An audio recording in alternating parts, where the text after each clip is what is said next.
নমস্কার বন্ধুরা, কেমন আছেন আপনারা সবাই? নিশ্চয়ই অনেক ভালো আছেন। আমি রুমেলা নতুন একটা ভিডিওতে আপনাদের সবাইকে স্বাগত জানাই। আজ 26শে ডিসেম্বর। ঠান্ডাটা ভালোই রয়েছে, তাই নৈনিতাল থেকে আসা এই টুপি আর সোয়েটারের সেটটা পরিয়ে দিয়েছি সূর্যকে। মা এসেছে, কয়েকদিন আছে, কারণ নির্ভীকের এখন নাইট ডিউটি চলছে। একা ফ্ল্যাটে থাকাটা প্রথমের দিকে একটু ভয়ই লাগছে, তাই জন্য মাকে নিয়ে এসেছি। আর দেখুন, বাইরে দাঁড়িয়ে শুধু বারান্দার দিকে তাকিয়ে দূরের ফ্ল্যাট, কুকুর, পশু পাখি এইসবই দেখবে। ওদিকে ভাত বসিয়ে দিয়েছি। আজকে টিফিনে হয়েছে আমাদের ভাত ভাজা, আর হবে কাতলা মাছের ঝোল আলু ফুলকপি দিয়ে। আলু ভাজাও কিছুটা করেছি, যে মুড়ি খাবে মুড়ি, না হলে ভাত ভাজাই রয়েছে আজকে টিফিনে। টেবিলটার উপর ইন্ডাকশনটা সেট করেছি, আলু ফুলকপি কাটা হয়ে গেছে। নতুন এই গ্যাস ওভেনটা নিয়েছি বাজাজে, আরও সঙ্গে অনেক নতুন জিনিস কেনা হয়েছে এই প্যানাসোনিকের ফ্রিজটা। ডবল ডেকের এই ফ্রিজটার দাম পড়েছে প্রায় 37,000 টাকার মতো। বাড়িটা এখনো অতটা সাজিয়ে উঠতে পারিনি। সকালবেলা ভাত বসিয়েই আমার প্রথম কাজ হয় বিছানা গোছানো। শীতকালে সোয়েটার, জামা কাপড়ের সংখ্যা আমাদের একটু বেশিই হয়, তার জন্য ঘর একটু বেশি অগোছালো হয়ে থাকে। ব্রেকফাস্ট করতে করতে বাইরের দৃশ্যটা দেখছিলাম, ভালোই রোদ উঠেছে।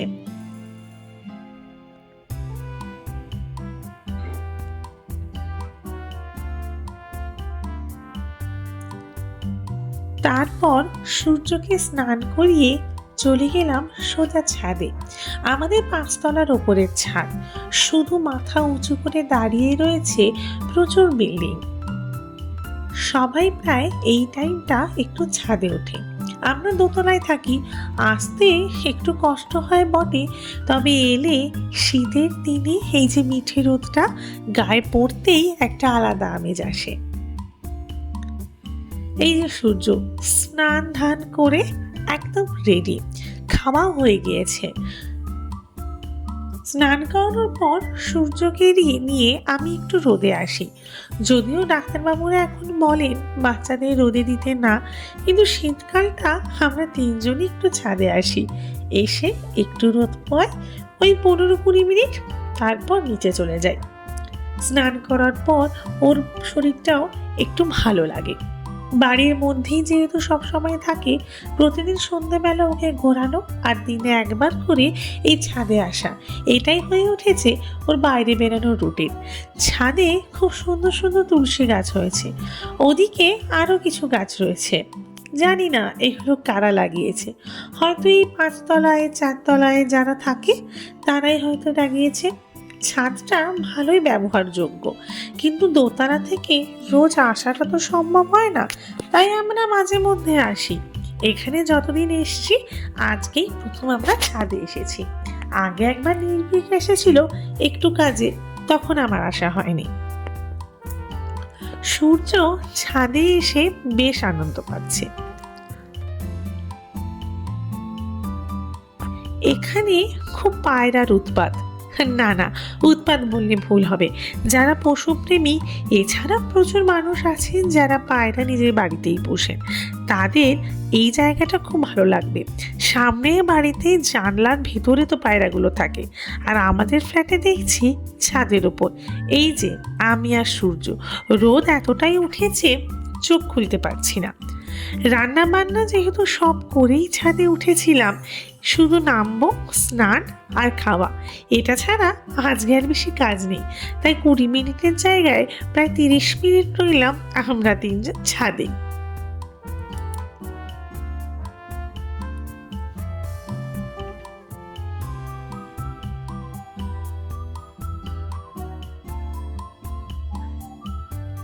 নতুন জায়গা, নতুন খাওয়া দাওয়া, নতুন জল, তাই প্যান্ডিটা এখন সকালে আমাদের সবার মাস্ট। আজকে ভাতের সাথে হয়েছে বেগুন ভাজা, স্যালাড, নিউট্রেলা আলুর তরকারি, ফুলকপি আলু মাছ দিয়ে ঝোল আর টমেটোর চাটনি। চাটনিটা আমি বেশি করেই করে রাখি, মোটামুটি ওই 4-5 দিন চালাই। বিভিন্ন ধরনের চাটনি করি, আসলে টক ছাড়া আমরা খুব একটা ভাত খেতে পারি না, তাই চাটনি, আচার, চালতার চাটনি এইগুলো আমি করে রাখি। তো দুজনে মিলেই লাঞ্চ করতে বসলাম, আর মা ওদিকে সূর্যকে একটু ঘুম পাড়াচ্ছে। সবসময় ঘুমটা আমিই পাড়াই, মা আসলে মায়ের থাকে ওই দায়িত্বটা।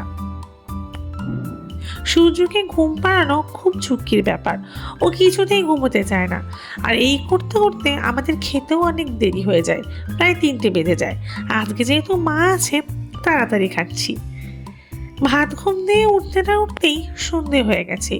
এই ছোটবেলার জন্য এত সমস্যা হয়েছে না, একটু ঘুমিয়ে পড়লেই উঠে দেখি সন্ধে হয়ে গেছে, তখন খুব গা ম্যাচ করে। ঘুম থেকে উঠে একটু ফ্রেশ লাগছে। এখন আমি যাব চা বানাতে। এই যে আমি চা বানিয়ে নিয়ে এসেছি, 2 কাপ চা আমার আর নির্ভীকের জন্য, সাথে রয়েছে অনেক রকমের বিস্কুট। চা খেয়ে একটু উঠতেই দেখছি আমাদের বাড়িতে এসেছে কিছু গেস্ট, তাদের জন্য আবার চা বানাতে হতো। সূর্য ঘুমোচ্ছিল, ওকে উঠতেই চলে গেলাম আমরা একটু মার্কেটে। চা বানিয়ে রেখে মায়ের সাথে ওরা গল্পই করছে। এলাম একটা ফোন কভারের দোকানে, আমার টেম্পার গ্লাসটা একটু প্রবলেম হচ্ছে, ওটা চেঞ্জ করলাম। বাইরে বেরোলেই আমরা প্রচুর জিনিস কেনাকাটা করি, আর সাথে খাওয়া দাওয়া তো থাকি। আজকে এসেছি মোমো, ওয়াও মোমোতে। এখানে এসে steam momo, pan fried momo, দেখুন ছবিগুলো কীরকম, যেন দেখলেই মনে হয় খাই। তাই জন্য ওখানে বসেই স্টিম দার্জিলিং মোমো ভেজ আর চিকেন নিয়ে নিলাম। সূর্যকে পুরো তুলোর মধ্যে প্যাকেট করেই নিয়ে যাই। আজকে একটু সন্ধ্যের দিকে গরমই লাগছে। এই দেখুন সূর্যর অবস্থা, ও প্রায় এইভাবেই প্রত্যেক দিন সন্ধ্যাবেলা ঘুরতে বেরোয়। বিকেল 4টে বাজলেই শুরু হয়ে যায় ওর কান্না বাইরে বেরোনোর জন্য। আমরা ঘুম থেকে উঠে মোটামুটি ওই 7টা সাড়ে 7টা অবধি ওকে নিয়ে ঘোরাই। আসার সময় এনেছি এই পপকর্নটা, চা দিয়ে এই সল্টেড পপকর্নগুলো খেতে আমার বেশ লাগে। এবারে বাড়ি থেকে কি কি আনবো তার একটা লিস্ট বানিয়েছি। আসার সময় ব্রজনাথ থেকে মিষ্টি আনা হয়েছে, সাথে কিছু পেস্ট্রি খেতে আমার তো খুব ভালো লাগে।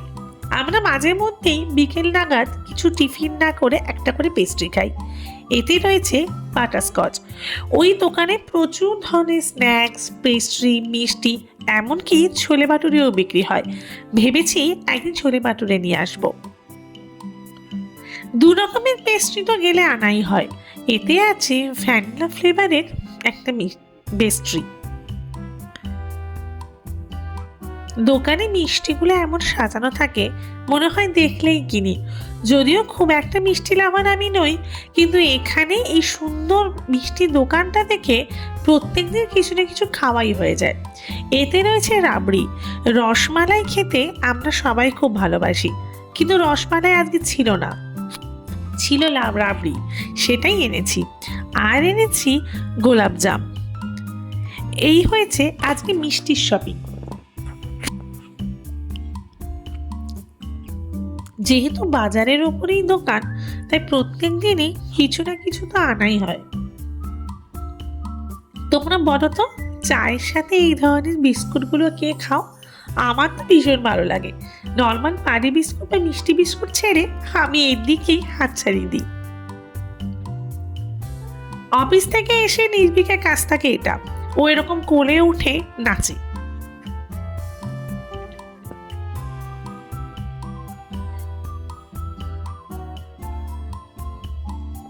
এই করতে করতেই রাত্রি 9:30 বেজে গেল। দেখছি আমার ফেভারিট সিরিয়াল মিঠি ঝোড়া। আজকের ভিডিওটা এই অবধি, দেখা হবে আপনাদের সাথে নেক্সট ভিডিওতে। আপনারা খুব ভালো থাকবেন।